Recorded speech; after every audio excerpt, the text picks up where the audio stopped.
আল্লাহ রাব্বুল আলামিনের নবী পাঁচ ওয়াক্ত সালাত কোথা থেকে এলো, কিভাবে এলো, আমার মুসল্লিদের জানা দরকার আছে না নাই?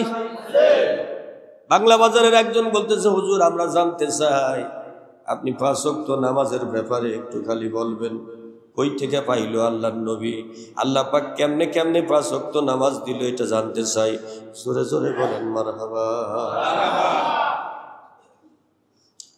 হযরতে আদম আলাইহিস সালামকে আল্লাহ পাক পৃথিবীতে পাঠিয়েছিলেন ফজরের নামাজের সময়। জোরে বলেন কোন সময়? ইহবিতু মিনহু জামিয়া, তুমি তোমার স্ত্রী আর যারা আছো এই কাজের সাথে জড়িত। হযরতে আদম আলাইহিস সালাম নিষ্পাপ, আল্লাহ তাকে আগেই মাফ করছে। জোরে বলেন ঠিক কিনা? লাকাদ আহিদনা আদামা ফানাসিয়া, কোরআনের বর্ণনা আছে আদম আমার কাছে ওয়াদা করেছিল নিষিদ্ধ বৃক্ষের কাছে যাইবে না, পরবর্তীতে ভুইলা গেছে। জোরে বলেন কি গেছে? ভুইলা গেছে। কিসের জ্বালাই? বউয়ের জ্বালাই। এটা কথা কয় না। কিসের জ্বালাই? বউয়ের জ্বালাই। বউ খালি কয় খাও খাও খাও।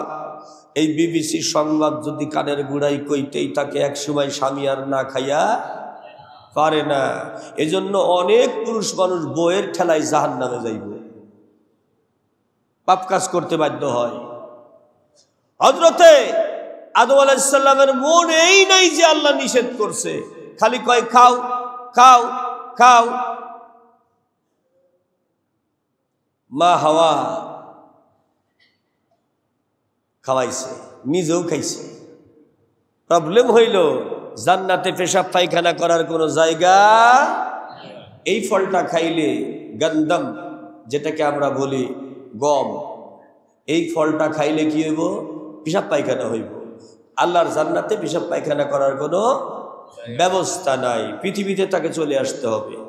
এখনো আয়োজন বাকি আছে। পৃথিবীর আলো বাতাস আবহাওয়া, পৃথিবীর সকল পরিবেশ ঠিক করার পরে তারপরে আল্লাহর খলিফা পৃথিবীতে আসবে। হযরত আদম আলাইহিস সালাম বা হাওয়াকে আল্লাহ পাঠাবে, কিন্তু শয়তান তার আগেই ক্যাচ লাগাইয়া দিছে। হযরত আদম আলাইহিস সালাম আল্লাহর জান্নাত থেকে ৭তম আসমানের উপর থেকে নামতেছে। প্রচন্ড অন্ধকারের ভিতরে তিনি নামতেছে। এইবার আরাফাতের ময়দানে যখন নেমে গেছে, যখন দুনিয়ার জমিনে নেমে গেছে, তখন একটা আলো দেখতে পেল। জোরে বলেন সুবহানাল্লাহ। নিকশ কালো অন্ধকার আর নেই রে। উপরে যে অন্ধকার সেই অন্ধকার নাই। জমিনে আসার পরে আলো দেখতে পেল। এই আলো আর অন্ধকার জীবনের দুইটি অবস্থা দেখার কারণে দুনিয়াতে আসার সাথে সাথে হযরতে আদম শফিউল্লাহ আল্লাহ রাব্বুল আলামিনের দরবারে 2 রাকাত নামাজ আদায় করে আল্লাহর শুকরিয়া আদায় করছে। তাহলে ফজরের ফরজ নামাজ কয় রাকাত? 2 রাকাত। এখান থেকেই শুরু হয়ে গেল ফজরের সালাত। আর একবার বলেন আল্লাহু আকবার। মনে রাখবেন প্রত্যেকটা নবীর উপরে 2 ওয়াক্ত নামাজ ফরজ ছিল। একটা হলো মাগরিবের নামাজ, অর্থাৎ নামাজের সূর্য ডুবার পরের নামাজ, এটা সূর্য উঠার আগের নামাজ। ধরে কর আল্লাহু আকবার। খুব খেয়াল করে আপনাকে বুঝতে হবে, হযরতে আদম আলাইহিস সালামের উপরে আল্লাহ ফরজ করেন নাই, কিন্তু আল্লাহ রাব্বুল আলামিনের বান্দা আদম আলাইহিস সালাম পৃথিবীতে এসে যেই 2টা সেজদা দিয়া 4টা সেজদা দিয়া 2টা রাকাত নামাজ আদায় করলেন, মহান আল্লাহ রাব্বুল আলামিন আদমের এই সেজদা এমন ভাবে কবুল করে নিলেন, কিয়ামত পর্যন্ত সমস্ত মানুষের জন্য এই নামাজকে আল্লাহ ফরজ করে দিলেন। সুবহানাল্লাহ। কোন নামাজ? ফজরের নামাজ। জোরে কোন সুবহানাল্লাহ। সুবহানাল্লাহ। হযরত ইব্রাহিম খলিলুল্লাহ সন্তানকে সাজাইয়া নিয়া রওনা দিয়েছে জবাই করার জন্য, কারণ স্বপ্ন দেখেছে, ইয়া বুনাইয়া ইন্নী আরা ফিল মানামি আন্নী আযবাহুক فانظر ماذا ترى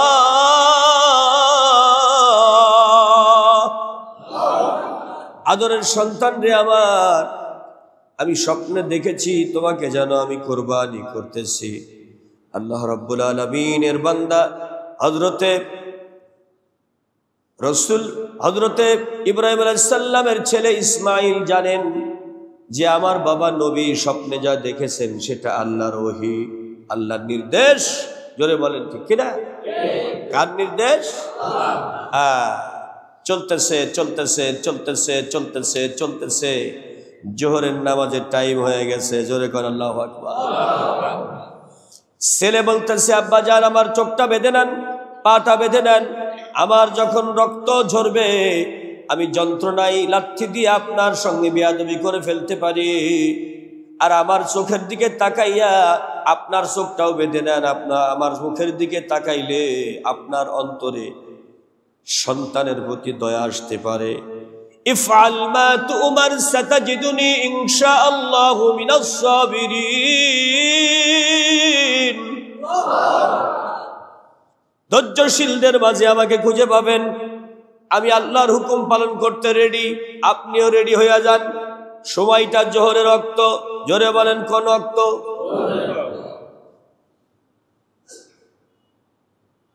আহারে কোরবানি হলো, ঘটনা আপনারা জানেন। মহান আল্লাহ বলেন জিবরিল আমিন রে, আমার ইব্রাহিম তার পরীক্ষায় পাশ করেছে, জান্নাতের মধ্যে একটা দুম্বা চড়ে বেড়াইতেছে, ওইটা নিয়া ইব্রাহিম খলিলের ছুরির নিচে ধইরা দে, ইসমাইলকে আস্তে করে সরাইয়া দাঁড় করাইয়া দে। ইসমাইল আলাইহিস সালাম দাঁড়ায় গেছে, জবাই হয়েছে, গরম রক্তে ছুরি হাত ভিজা গেছে। বাবা বুঝতে পেরেছে সন্তান জবাই হয়ে গেছে। সময়টা কোনটার সময়? এইবার চোখটা খুলে দেখে সন্তান জবাই হয় নাই, হয়ে গেছে বাহিমাতুল আনআম, একটা হালাল পশু জবাই হয়ে গেছে। সুবহানাল্লাহ। ইব্রাহিম আলাইহিস সালাম আল্লাহর এই কারিশমা দেখে আর নিজেকে ধরে রাখতে পারেন না। আহারে সন্তান জবাই করলে শয়তান খুশি হইতো, সন্তান জবাই হইলে শয়তান খুশি হইতো।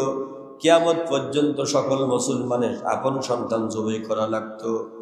আল্লাহ এই বিপদ থেকে আমারে বাঁচাইছে। আবার সন্তান জবাই হইলে হয়তো বা আমার বউ বেজার হইতো আমার সঙ্গে, আল্লাহ এই বিপদ থেকে বাঁচাইছে। সন্তান জবাই হইলে পৃথিবীর আদম সন্তানদের জবাই করা লাগতো, এই পরীক্ষার হাত থেকে আল্লাহ পাক বাঁচাইছে।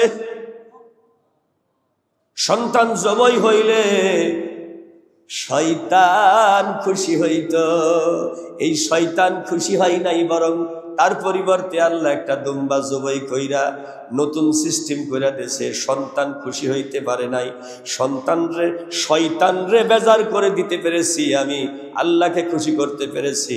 এই চারটি কারণে হযরতে ইব্রাহিম খলিলুল্লাহ 4 রাকাত নামাজ আদায় করলে।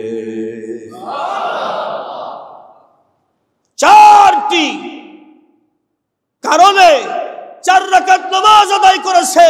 এই জন্য জোহরের ফরজ নামাজ জাতির পিতা ইব্রাহিম খলিলুল্লাহ যে 4 রাকাত নামাজ আদায় করেছে, আল্লাহ এমন খুশি হয়ে গেল, আমার নবীকে বললেন জোহরের 4 রাকাত নামাজ এজন্যই আপনার উম্মতের উপরে আমি ফরজ করে দিলাম।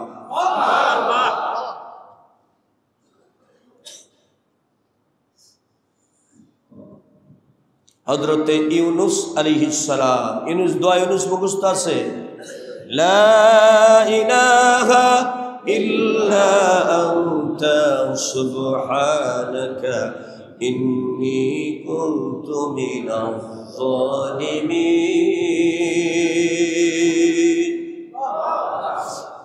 40 দিন 40 রাত মাছের পেটে থাকা অবস্থায় হযরতে ইউনুস আলাইহিস সালামকে আল্লাহ রাব্বুল আলামিন আসরের নামাজের সময় বমি কইরা জমিনে ফেলায় দিলেন। জোরে বলেন আল্লাহু আকবার। 4 প্রকার অন্ধকার তাকে গ্রাস করেছিল। জোরে বলেন কয় প্রকার? একটা হলো রাতের অন্ধকার, বলেন, আর একটা হলো মাছের পেটের অন্ধকার, আর একটা হলো সমুদ্রের অন্ধকার, আর একটা হলো ওই মাছটাকে আর এক মাছে গিলে খাইছে সেইটার অন্ধকার। কয়টা হইল? হযরতে ইউনুস আলাইহিস সালাম যখন উপরে আছাড় খায়া পড়লেন, আল্লাহ রাব্বুল আলামিন ফেরেশতা দিয়া চতুর্দিকে লাউয়ের গাছ লাগাইয়া, বড় বড় লাউয়ের পাতা দিয়া জান্নাতি লাউয়ের গাছের আড়ালে উলঙ্গ অবস্থায় আছে ইউনুস নবীকে আল্লাহ হেফাজত করলেন। জোরে বলেন আল্লাহু আকবার। এই অবস্থায় শুকরানা হিসাবে জীবন ফিরে পাওয়ার কারণে হযরতে ইউনুস আলাইহিস সালাম এই চার প্রকারের অন্ধকার থেকে যে রব্বুল আলামিন তাকে বাঁচাইলো, এজন্যই তিনি আসরের ওই টাইমে 4 রাকাত নামাজ আদায় করে 8টা সেজদা দিয়া আল্লাহর শুকরিয়া আদায় করছে। আল্লাহ বলেন, নবী গো, ইউনুসের ওই 8টা সেজদা 4টি রাকাত নামাজ আপনার উম্মতের জন্য আমি ফরজ করে দিলাম। কোন নামাজ পাইলে? আসরের 4 রাকাত। হযরতে ইউসুফ আলাইহিস সালামের বয়স 8 বছর। কয় বছর? কথা কয় না। এটা কোরআনের দর্স হইতেছে, ক্লাস হইতেছে, আপনাকে বুঝতে হবে। এটা যেখানে সেখানে গেলে আপনি এই আলোচনা পাবেন না। হযরতে ইউনুস আলাইহিস সালামের বয়স, ইউসুফ আলাইহিস সালামের বয়স কয় বছর? ইউসুফ আলাইহিস সালামের বয়স 8 বছর। ভাইয়েরা উলঙ্গ কইরা পর্নের কাপড় চোপড় ফালাইয়া দিয়া কুয়ের মধ্যে ফালাইয়া দিল। কিন্তু আল্লাহ রাব্বুল আলামিন যদি কারে বাঁচাই, কেউ মারতে পারে? আহা, 8 বছরের বালকরে নিয়া 32 বছর মিশরে ইতিমধ্যেই জেল খাটছে, জরিমানা কাটছে, মিশরের গভর্নর হয়ে গেছে, খাদ্যমন্ত্রী হয়ে গেছে, আজ যে মিশর হয়ে গেছে। সুবহানাল্লাহ বলবেন না? 8 আর 32 কত? 40। এখন ইউসুফ আলাইহিস সালামের বয়স 40 হয়ে গেছে। এমত অবস্থায় হযরতে ইউসুফ আলাইহিস সালামকে আল্লাহ বাঁচাইলেন একটা বিপদ থেকে। জোরে বলেন, কয়টা বিপদ থেকে? একটা। মিশরের বাজারে যে বিক্রি করলো, যদি গোলাম হিসাবে অন্য কেউ কিনে নিয়ে যাইতো, তাইলে তারে দিয়া যে কি করাইতো তার তো কোনো ঠিক নাই। তাহলে আল্লাহ পাক সরাসরি মিশরের রাজ দরবারে পাঠাইছে। এই বিপদ থেকে আল্লাহ, মহা বিপদ থেকে আল্লাহ বাঁচাইছে। জোরে বলেন আল্লাহু আকবার। মিথ্যা তহমত দিয়া, চরিত্রে কলঙ্ক দিয়া জেল খাটাইলো। তাহলে বিপদ গেল কয়টা? এই 3টা বিপদ।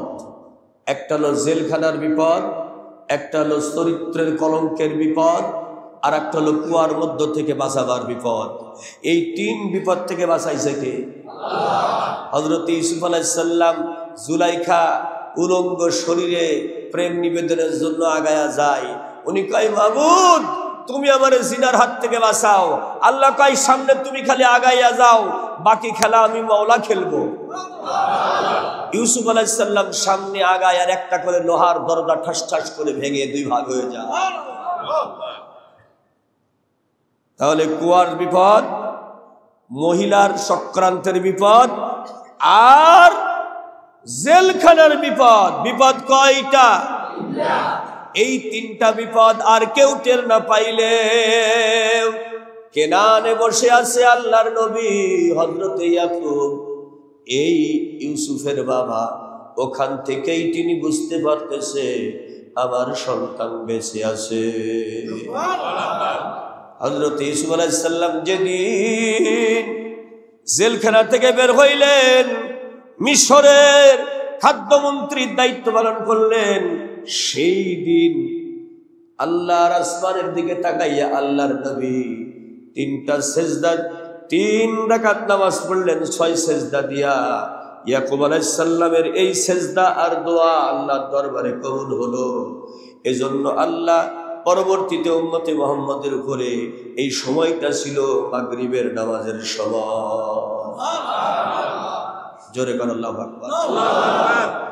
4 নম্বরে ঈশার নামাজ। হযরতে মূসা আলাইহিস সালাম যে সময় তিহ ময়দানে উঠলেন, 12টা রাস্তা তৈরি হলো সমুদ্রের উপরে।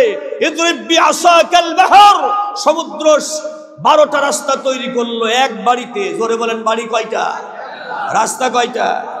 এই 12 রাস্তা দিয়া লক্ষ লক্ষ বনি ইসরাইল তিহ ময়দানে হাজির হইয়া গেল। জোরে কোন সুবহানাল্লাহ। হযরতে মূসা আলাইহিস সালামের টেনশন ছিল 4টা। কয়টা? 1 নাম্বার টেনশন, পেছনে ফেরাউনের বাহিনী আসতেছে, ধরা পড়লেই শেষ। 2 নম্বর টেনশন, এই লোহিত সাগর পার হবো কেমনে, ওটাও আল্লাহ পার করে দিয়েছে, টেনশন শেষ। 4 নম্বর টেনশন, রাতের অন্ধকার, দিনের বেলা প্রচন্ড গরম সূর্য, এর মধ্যেই ময়দানে বান্দা থাকবে কেমন করে। আল্লাহ রাব্বুল আলামিন খুশি হইয়া ওই জায়গাটার মাঠের উপরে স্থায়ীভাবে মেঘ বসায়া দিলেন, আর রোদের তাপ লাগে না। জোরে কোন সুবহানাল্লাহ। 4 নম্বরে হযরতে মূসা আলাইহিস সালাম, খাদ্যের সংকট, খাবারের কোনো ব্যবস্থা নাই, দোয়া করলেন মান্না ওয়াস সালওয়া, এই নিয়ামত জান্নাত থেকে আল্লাহ পাক পাঠাইলেন। জোরে বলেন সুবহানাল্লাহ।